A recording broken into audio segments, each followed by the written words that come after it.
അതിജീവനത്തിന്റെ സ്നേഹക്കടയെക്കുറിച്ചാണ് ഇനി. മുണ്ടക്കൈ ചുരൽമല ഉരുൾപൊട്ടലിൽ ഉറ്റവരെ നഷ്ടപ്പെട്ട നൌഫലാണ് അവരുടെ ഓർമ്മകൾക്കായി മേപ്പാടി ടൗണിൽ കട തുറന്നത്.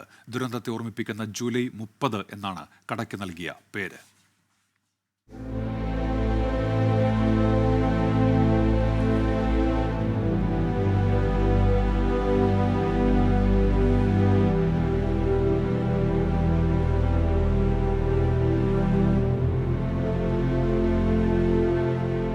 കണ്ടുനിന്നവരുടെയെല്ലാം കണ്ണു നിറച്ചതായിരുന്നു ഈ കാഴ്ച. സ്വന്തമെന്നു പറയാനുള്ളവരെയെല്ലാം ഉരുളെടുത്തു. പ്രവാസിയായിരുന്നു നൌഫൽ. ഭാര്യ സജ്ന എപ്പോഴും പറയുമായിരുന്നു വിദേശത്തെ ജോലി ഒഴിവാക്കി നാട്ടിലൊരു ബേക്കറി തുടങ്ങാമെന്ന്. ഇപ്പോൾ ബേക്കറി തുടങ്ങി. പക്ഷേ അതൊന്നും കാണാൻ സജ്നയോ പ്രിയപ്പെട്ടവരോ ഇന്ന് കൂടെയില്ല.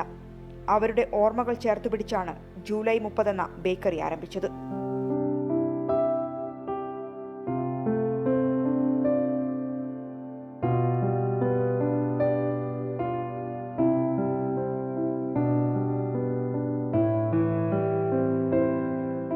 ഓരോരോ ആഗ്രഹമാണ് ഇതിങ്ങനെ നടത്തണം എന്നില്ല. ഞാൻ ഗൾഫിലാണ്, ഗൾഫ് ജീവിതം ഒഴിവാക്കി നമുക്ക് ഇവിടെ ഇങ്ങനെ സെറ്റിലാകണം എന്ന് പറഞ്ഞുകൊണ്ട് എന്തായി ആ ഒരു ഓർമ്മയ്ക്ക് വേണ്ടിയിട്ടാണ് ഞാൻ ഓരോ ആഗ്രഹമാണ്. ഓല് കാണുന്നുണ്ടാവും, ഒരു സന്തോഷിക്കും. ആ ഒരു ഇതിന് വേണ്ടിയിട്ടാണ് ഞാനിത് ചെയ്തിട്ടുള്ളത്. കൂട്ടുകാരും നാട്ടുകാരും പിന്തുണയുമായി കൂടെയുണ്ട്. കുടുംബത്തിൻ്റെ വിയോഗം അത് താങ്ങാവുന്നതിനപ്പുറമാണ്.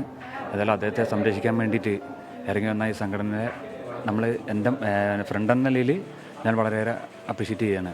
KNM ആണ് കട തുടങ്ങാൻ സഹായം നൽകിയത്. ജൂലൈ 30 എന്ന ഈ കട നൌഫലിന്റെ ജീവിതത്തിലെ പുതിയൊരു അധ്യായമാണ്. നഷ്ടങ്ങളെ, ഓർമ്മകളെ അതിജീവന മന്ത്രമാക്കിയാണ് ഇനി മുന്നോട്ടുള്ള ജീവിതം. മനു ദാമോദറിനൊപ്പം മിഥില ബാലൻ, 24 വയനാട്.